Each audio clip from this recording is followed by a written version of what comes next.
Wasn't supposed to start the show with this. We were supposed to start the show with an amazing game last night in the Champions League where Liverpool announced themselves as the best team in Europe at the moment. Oof, yeah, they're certainly in the mix. It's what, themselves or Manchester City or Chelsea, like the best teams in the Premier League or the best teams in Europe right now. So I think as an attacking force, Liverpool are maybe as good as they've ever been right now. There's probably a few more questions about them defensively than there were a couple of years ago because Van Dijk isn't quite where he was, and particularly in Europe, Matip doesn't look to be the player he is in the Premier League. I think in the Premier League he plays on the front foot so much, but the goals they've conceded in Europe so far have almost all been replicas of each other. You think of the goals against AC Milan where they came on that sort of Matip, Alexander-Arnold side. I think it was more Matip. And yeah, when he's defending on the edge of the area, it doesn't look particularly strong. But yeah, these are, yeah, European Super League, totally against it. But at the same time, when the superpowers do come together in the Champions League, they do always seem to bring out the very best in each other. And just the intensity. And Atletico Madrid and Simeone acting like a complete lunatic on the sideline just adds to the magic of it all. And like the ferocity of the tackling, the pace of the game, the quality of the finishing. For a group stage game, it was probably as good as it gets. Like a cowardly act from Diego Simeone is what Joleon Lescott said last night with regards to him going off straight down the tunnel. A little bit harsh, I think. Is that not Simeone? Yeah. Like Klopp did the whole, I'm chasing him down half-heartedly for the handshake, so I look like the good guy out of all of this. Yeah, look, shake his hand. But Simeone obviously felt everything had gone against them with the red card and the penalty for Liverpool and the Atletico Madrid having the penalty overturned on VAR. But yeah, I think he just adds to the drama. You do wonder, it must come out with the players and sort of the lack of discipline at times from Atletico Madrid in a game like that. But you watch Atletico Madrid and think that there's a team that's going to be in the quarterfinals almost certainly as well. And again, the team you do not want to play in the quarterfinals. Leaving Suarez out seemed like a strange decision, but then Griezmann turns up with a couple of goals. But like Salah again last night, every time, the quality of the first goal, they seem to have given him the first goal. Really? There seemed to be a constant split, but it seems as though they gave him the first goal somehow. Even though James Milner clearly side-footed it in. That's it's certainly down here as a Salah goal. That doesn't make any sense. If Griezmann got his goal, then Milner should have got the Salah goal. Granted, Griezmann is closer to goal, and it's kind of way more obvious. But maybe somebody just messed up. Maybe the computer says no or something like that. It was just a complete glitch in the system, because that was a James Milner goal. Well, maybe it was the best player in the world right now has scored a goal in our competition. Maybe we'll just give it to him. It's a better storyline than James Milner. It's a wonder goal for Mo Salah or a freak for James Milner. Which do you want? Well, and I presume there's a bit of money involved for Mo Salah for every goal he scores. There's definitely, most of those strikers have score bonuses. Yeah, so if he gets, 50 grand a goal, James Milner has no goal bonus. He says, I'll take the 50 grand, give you 20. We're all happy, James. 30. You're giving him the vast majority. Well, it's that or nothing. You're not making 50 here, Mo. You're making nothing. So what is it? 20 or 30? I wonder, do those negotiations ever happen? Oh yeah, of course they do. Right? I mean, maybe not about goals like this, because I mean, there's actually supposed to be an independent commission who sit and decide it. But I mean, if I'm Milner, it's like, well, yeah, I get nothing, you get nothing. No big deal to me. You're gonna give me the lion's share here, Mo. And besides, you got another 50 later on. No? Yeah, possibly. Does Naby Keita scoring a goal make up for the fact that Naby Keita got turned around and left acres of space behind him consistently throughout the evening last night? Make up for things, Nathan? Probably not. It doesn't feel as though Keita's ever going to be the main man in midfield, that if everybody is fit, he is number 4, number 5. Sort of like Matip, when you watch him in the Premier League and Liverpool have teams totally pushed back and teams that maybe aren't in the top 4 or 5 of the Premier League, Naby Keita is just fine then, because Liverpool don't have a huge amount of defending to do and everything happens in the opposition half. It's when you're playing one of the better teams that he does just seem to struggle. Like, he's busy, but doesn't seem to have the tactical know-how to put himself in the right position to sort of stop the counter-attacks well enough. He scored some nice goals for Liverpool and he looks a danger on the other end, but they do look a little bit more unbalanced when he's there, and they certainly look more unbalanced, and maybe it's unfair in Keita when Fabinho isn't there, because Henderson in that holding position last night as well seemed a little bit out of kilter, didn't seem to be able to provide as much cover as he normally would. So midfield of Milner, Henderson, Keita is a bit of a world away from the midfield of last season of a Fabinho, Wijnaldum and Henderson all at their absolute peak. That's interesting. So their midfield is a world away from the quality it was last year, and yet they go to the home of the Spanish champions and get 3 points in the Champions League. Has this been underplayed a little bit? Just the significance of this and what a marker this result is for Liverpool. Quite possibly. When you look at what Atletico Madrid did to them a couple of years ago, and to go to the one Metropolitano and win and score 3 goals and start the way Liverpool started. Like, this is a pretty seismic victory. It almost guarantees their place in the knockout stage with 3 games to go. But like, Liverpool are a bloody good team. We know this at this stage, that when players are fit, when they're almost at full strength, with Salah playing the way he is, they're always going to score goals. They're always going to be a threat. So I think you expect that Liverpool will contend and be very, very close. Like, they are a team that if you're picking your top 3 contenders, Liverpool are there. They are one of the best teams in Europe. They were the best team in Europe a couple of seasons ago, so they know how to win these type of games now. So I wouldn't be massively shocked, but maybe it was the drama of the actual game is what everyone talks about, because so much happened, rather than the importance of it to Liverpool right now.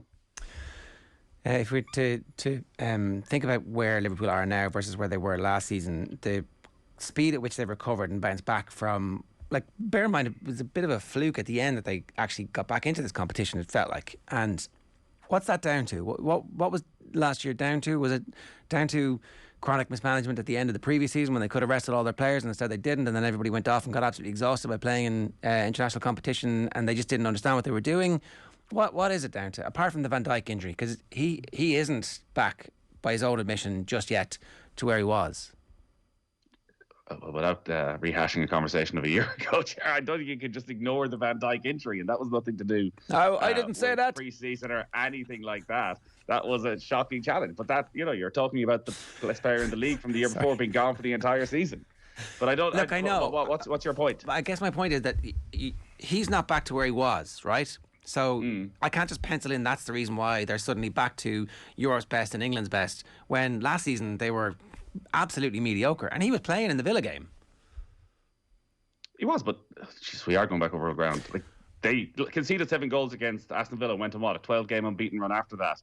So they ended up playing Jordan Henderson and Fabinho at centre halves. They took out their entire midfield. They had lost their entire defence. It's bound to have an impact on any team. If the same thing happened again this season, the same result would probably happen again this season for Liverpool. But there does seem to be, particularly from the front 3, a shift in attitude, and maybe something happened over the course of the summer with Mane and Salah, and they were sat down, and I think I've even seen Mane celebrate a couple of goals with Salah at the start of this season. Yeah, absolutely. I think it's been noticeable that they have gone to each other and not like, not touching you. You're all sweaty. There's been none of that. Exactly, and Salah's in the form of his life right now, so maybe that covers a few of those gaps at the back as Van Dijk does get himself back towards full fitness. I think Joel Matip has been outstanding in the Premier League for the first few weeks of the season. He seems to have added a totally different level to his game. He's the one who's sort of making up for Van Dijk, who's the one striding 20, 30 yards into the opposition half, and they're keeping teams pinned back. And that's Liverpool at their very best, is they don't let the opposition out of their own half. And that has to come from Salah, Mane, Jota, Firmino, pressure, so that if you do get a clearance, you're under pressure clearing it, you're giving it straight back again. Alexander-Arnold probably got a bit of a kick up the backside last season. Again, looks somewhere close to his very best.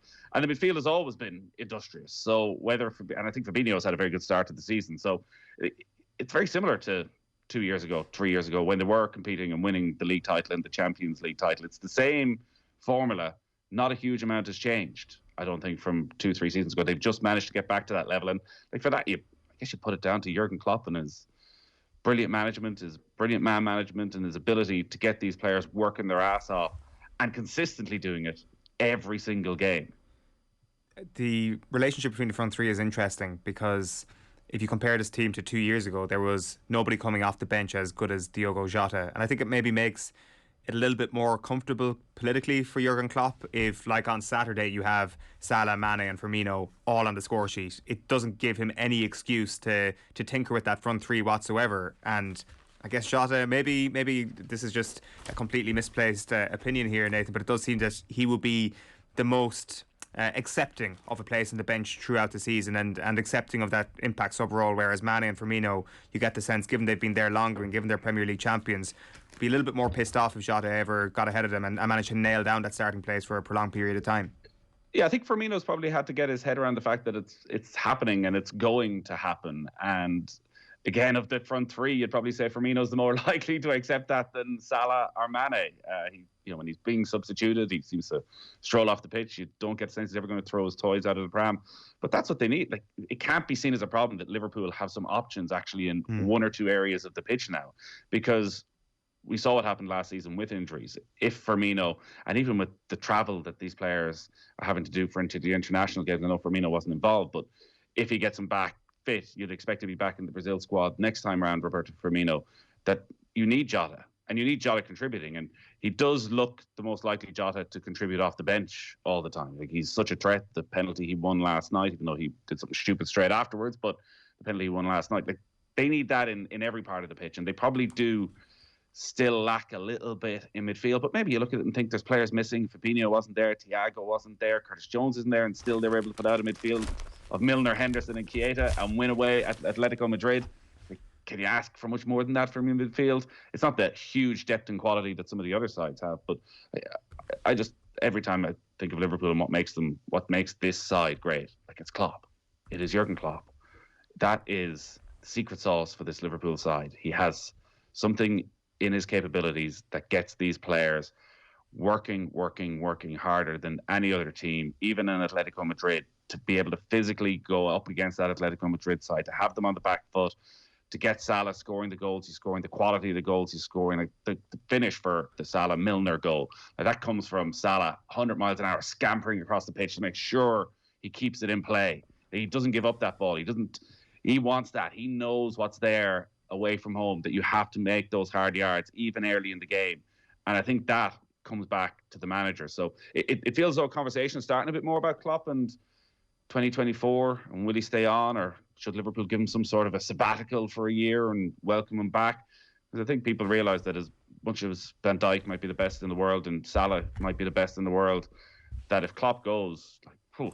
Yeah, but you can't sustain this level forever. Like, we've seen the burnout that Pep Guardiola has had in the past at Barcelona. When you've got the best situation in the world, the best team playing the best football, it was unsustainable for him. Now, they're obviously different people and they're different characters, but the level of investment emotionally and physically that Klopp makes, if you look back at, for example, the pictures of him when he arrived, he looks like a much younger man, despite all of the benefits he has. Glasses. Despite all the benefits. Surgery helped. No, whatever. I was going to leave it unfilled in there, lads. It's okay. There could be other reasons. The listeners know exactly what we're talking about. It's a beautiful man, and obviously, like yeah, he does. You're right. And enjoy this. Enjoy it while it's. Enjoy it if you're a Liverpool fan while it's happening, because it won't last forever, and Klopp won't be around forever. But as a club, do you allow him to leave for a season on the assumption he comes back and he's as good as ever? Give it to his assistant. Give it to Giggsy. I don't know.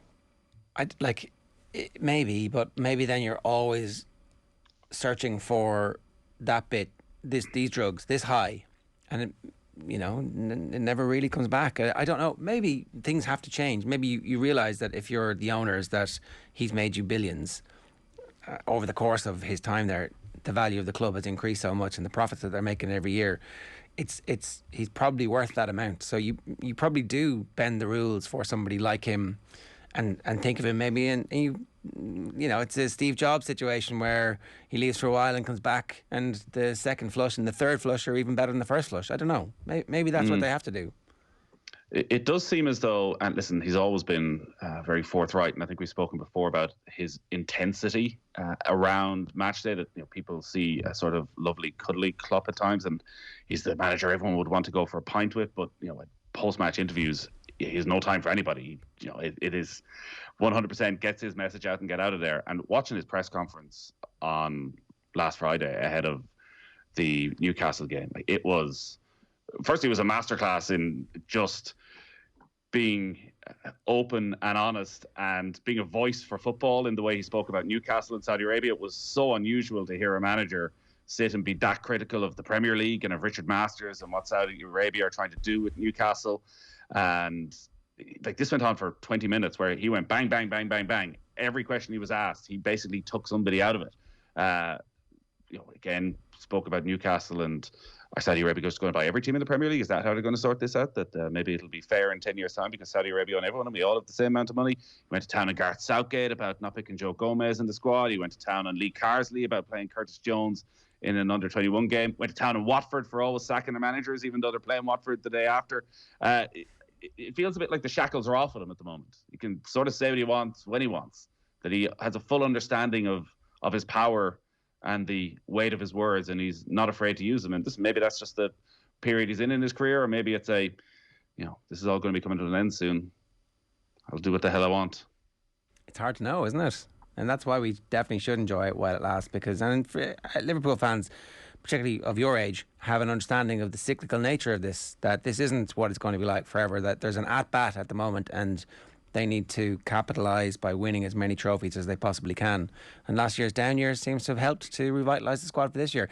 There's a few caveats, obviously, the injury profile of some of those players and the strength and depth, and here we are, it's very early in the season, and if there are injuries to a few key players and all of a sudden this disappears, and that's not quite the same at Chelsea, that's not quite the same at Manchester City. We see Ferran Torres out and they can actually absorb that for now. It's fine. We'll see as the season goes on. So, but as it stands right now, this must be as good as it gets to be a Liverpool fan.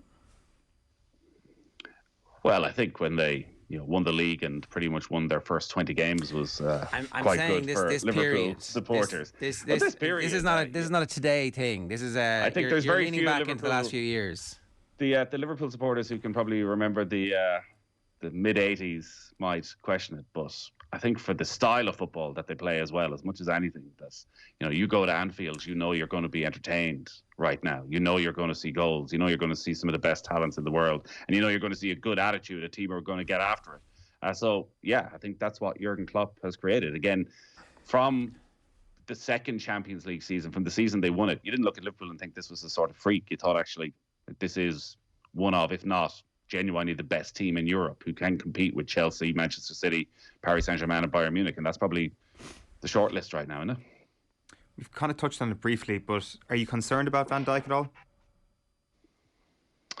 Not massively. He's not making massive glaring errors at the moment, but it just feels as though he doesn't look as comfortable himself. He's not getting on the ball quite as much. He doesn't seem to be pinging those crossfield passes quite as comfortably as he did. But they do seem to be able to manage him. They left him out of a game recently enough. I'd imagine they won't overly push it. But he is back playing with the Dutch team as well. He was in last month with them. So he hasn't had a niggly injury yet, which is quite often what happens after a serious knee injury like that, where suddenly the hamstring goes or there's a calf injury and you're out for another 3 or 4 weeks. I think Van Dijk will be fine. Maybe he never gets back to that level. Maybe he never gets back to being the best centre-back in the world right now. And he doesn't cover the errors that Matip makes or Gomez makes. But I think Liverpool are still a far better side. And just the presence he has makes them a far better side.